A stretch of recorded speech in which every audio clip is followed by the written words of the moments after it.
媒体啊，一般分为2类，一类呢是为了追求事情的真相啊，站在一个客观的角度来报道新闻。可还有一类呢就比较糟糕一点了，是站在一个立场的角度来报道新闻，看图说话啊，什么对我有利说什么，什么对我没有利啊，我就装作看不见。用这样子的2类啊来看全世界的媒体啊，非常的清晰啊。你看美国的媒体，什么是民主党的这个立场派的媒体，什么是共和党立场派的媒体，对吧？什么是站在一个客观角度的媒体？包括看台湾的这个新闻更清晰，对吧？什么是绿媒的，什么是蓝媒的，对吧？看得非常的清晰。但是用这2类啊来看印度的媒体啊，突然发现啊失效了，因为它既不是报道事情的真相，也不是有什么立场。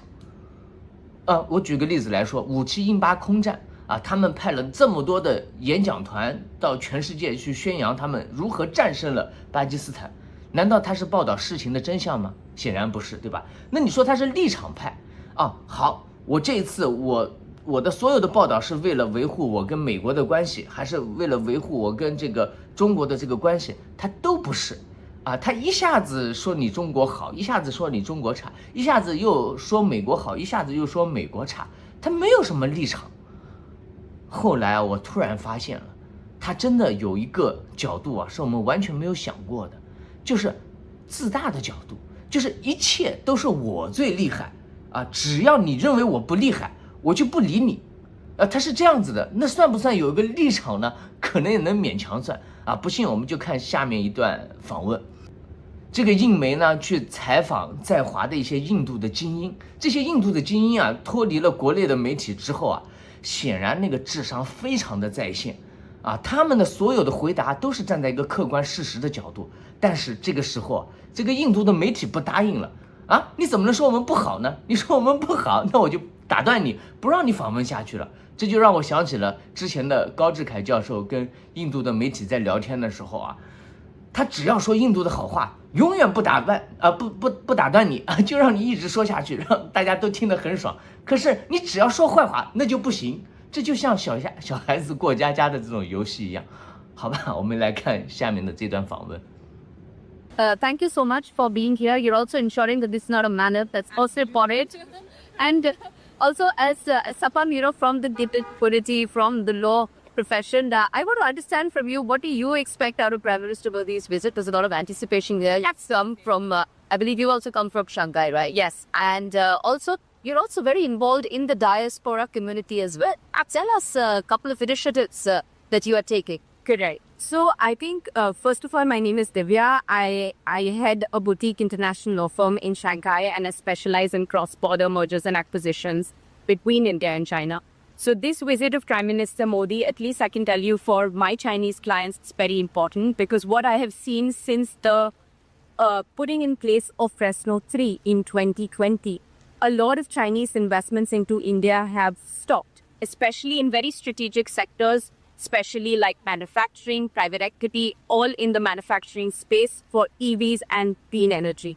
So some of these projects have been really, really good, and they have come to a standstill because there is no clarity on the time which the government could take in giving an approval, or whether the transaction That's one of the most important aspects of the trade relationship right now. The Chinese investments that came in, the screening that happened, some significant blocking also that came in. What are your clients telling you? Are they now expecting all of that to open up? Because that means floodgates of Chinese investments for India as well, and huge opportunities. Absolutely. We are all hopeful that there is some clarity on the Fresno 3 regulations. I'm not saying that there should be a blanket opening up of the Indian economy. There should be opening up to strategic sectors in a manner which is staged, so that we can screen and achieve the objective of the government, but at the same time, we're not deterring away Chinese investment. Which are the sectors where maximum number of your clients are asking for clarity, where you anticipate most investments to come out from? I think it's the automotive industry, especially the EV space. I have a lot of Indian clients who want to make in India, but we have to acknowledge the fact that the Chinese technology is one of the best in the world, and for the Indian automotive sector to grow as well, we need this technology. So a lot of my clients are interested in doing technology collaboration agreements with Chinese investors, But the stopgap comes when there is no equity being given to Chinese investors, right? A big problem. This is getting the gap that has existed, right? So how much we can cover that is the big thing. But that's an important point you're making. Girish ji, first of all, you're also a very important member of the diaspora. Talk to us about your stakes, your wishes, your business focus here, and then we come to how the diaspora is viewing this visit, and how much do you think it opens up in terms of the cultural connects that lie between that? Thank you, Dory, for having me here. And it's a very interesting question that you asked. That I can speak on both the sides, not only the industry front, but also from the Indian diaspora, because the Indian community in Shanghai. So from the industry front, the euphoria is so good now that yes, something positive is going to happen between the two countries. I present a company wherein we promote the make in India. We make products in India and we sell in China, which is completely the other way around. And there is mass opening that we are people very showing interest in having many products. And the best thing is that people are now vouching that yes, we can do business with India, and the quality. Earlier those questions that were there, how would it be, and all those are completely wiped out. So the interest is over there. And coming to the diaspora, oh my God, there's the very good feeling, that being an expat of India and then being in China, the kind of reception you start getting from the Chinese population, they want to get culturally involved. I daily, at least, every alternate day I get contacts from people that let's have a cultural shared between the communities. Awesome, yeah. So all of that. I was speaking to Bastakia ji yesterday, and he was telling me that from about one restaurant in Beijing 20 years back, he actually went up all the way to 20 restaurants. That's the kind of appetite that exists right now for Indian cuisine. But I want to then ask you, this is a question I ask all of you, which is that now what is the first and most important, I wouldn't say demand, but key expectation from this? Most important, the direct flight between India and China should off. And the second thing I would add is the visas, because what is happening is, even though a lot of Indian companies have entered into technology collaborations with Chinese companies, the engineers are not being able to travel to India to train the staff or the engineers of these Indian customers. So visa processing and connectivity. But then let me ask you another aspect to it, which many people, which is the other side in Delhi, which is that when Foxconn engineers are given a certain view that, when it comes to tech transfer, there is a sharper position that comes out politically in China. That also sends down a message to Delhi, doesn't it?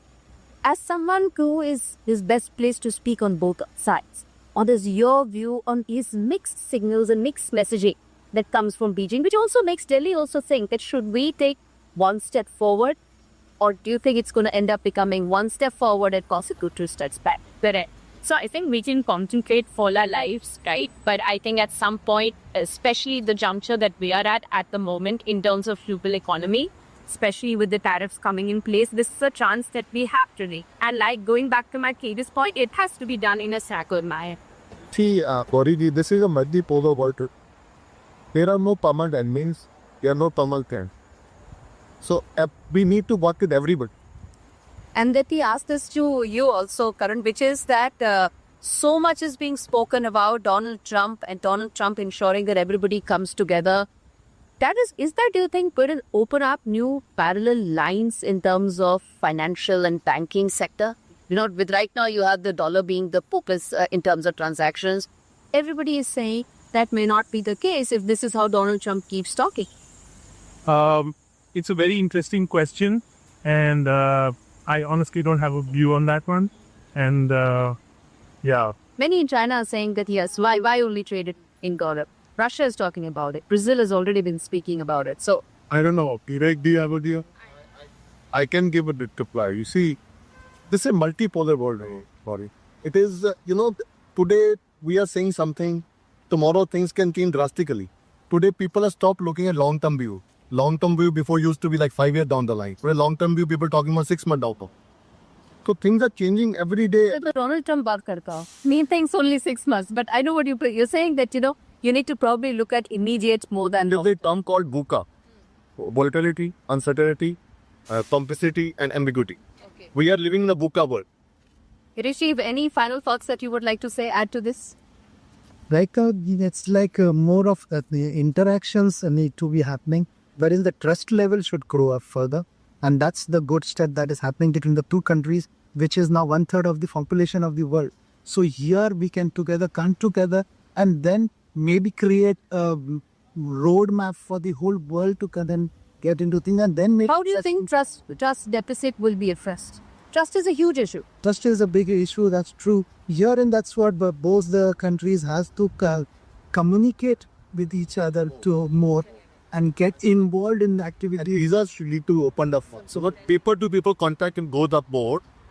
Our relationship will come back. Because since 2019, there was a complete stop of communication. So I think this is a step in the right direction. That's why we're all here today and we're all voting civics. And we'll tell you one more thing. People in China, generally people in China, they love it. This. There is no discriminations like these Indians and this. In fact, that like we have dinners in Chinese homes. I have very good friends who are Chinese, who like us, who are relationship with us for last 20 years. We went to the children's birthdays. They come to my children's birthday. People to people connectors. All right, I'm going to leave it there. Thank you so much, Onafeng, for speak.